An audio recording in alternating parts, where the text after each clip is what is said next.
نو د فرض غیر معین د قضا او د کفاره د روزو ترتیب څنګه ده؟ په دې کې تقریبا ټول 15 سورتونه راځي. 15 سورتونه چې تاسو یاد کړئ په ذهن کې ولګوئ بیا به اساني وي. اول دا ده چې په رمضان المبارک کې یو عذر تا ته مخې ته درلی چې دا هغه عذر په خاطر باندې ته روزه نسی نیولی، دا یو صورت دی. دویم صورت دا ده چې د یو خاص ورځې د روزه نیولو نظر دی کړی و، خو د یو وجه د وجوهاتو څخه په هغه ورځ د روزه نسوای نیولی، دا دویم وجه. په دا خبرو شه دقیق فکر چې وکړي بیا به پوهېږئ.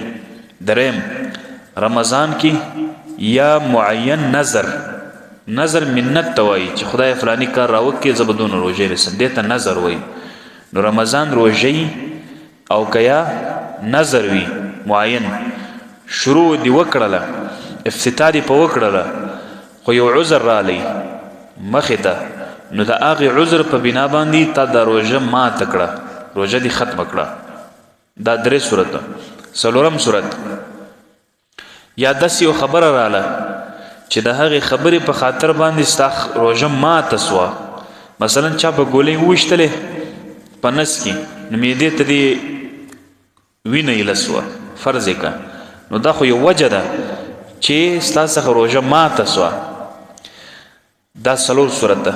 پنځم صورت دا دی چې خپل د غفلت د وجې یا د سستی د وجې معین نظر او یا د رمضان روژه ونه نیوله، رمضان رالو روژه ونه نیول، دغه یې تیر سستو.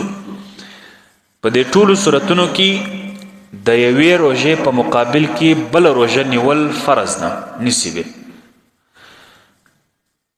او دغه یو روژه په مقابل کې بل روژه نیول دې ته قضا وایي. قضا نو د قضا دپاره معین ورځ نسته چې په دې ورځ به ته قضایي راوړې، خو مؤخر کول، شاته کول، ورسته کول یې ګناه لري.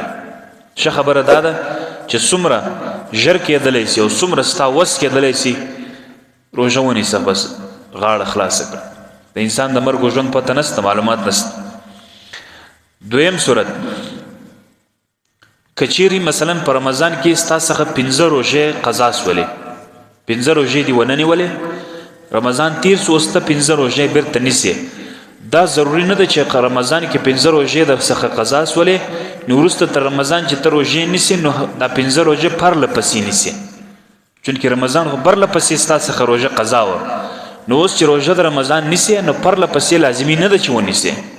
مثلا 1 2 3 4 5 یو روژه دی ونیول، مابینځ کې د یو ورځ د یو عذر په خاطر پرېښول، هیڅ پروا نه کوي. 15 ورځې بعد بیا بل روژه ونیس، 10 ورځې بعد بیا ونیس، مسله نه ده. لازمي نه ده چې ته پرله پسې ته ټولې روژې نیسي. بله خبره، بله مسله دا ده که چیرې فرض یې که د پروش کال د رمضان روژې ستا څخه قضا سولې، سږ کال بیا رمضان در باندې رالی، اوس به ته څه کوې؟ نو ته به دا کوې چې د دې رمضان روژه هم ستا څخه قضا سول، نو ته به د دې دویمې رمضان روژه قضایي راوړې، بیا به د اولې راوړې، ځکه دا نږدې ده، قریب دی. حق چې دی هغه قریب لره دی، بیا بعید لره دی. نفلی روژه او نفلی المنځ په شروع سره واجبیږي، قضایي بیا لازمه ده.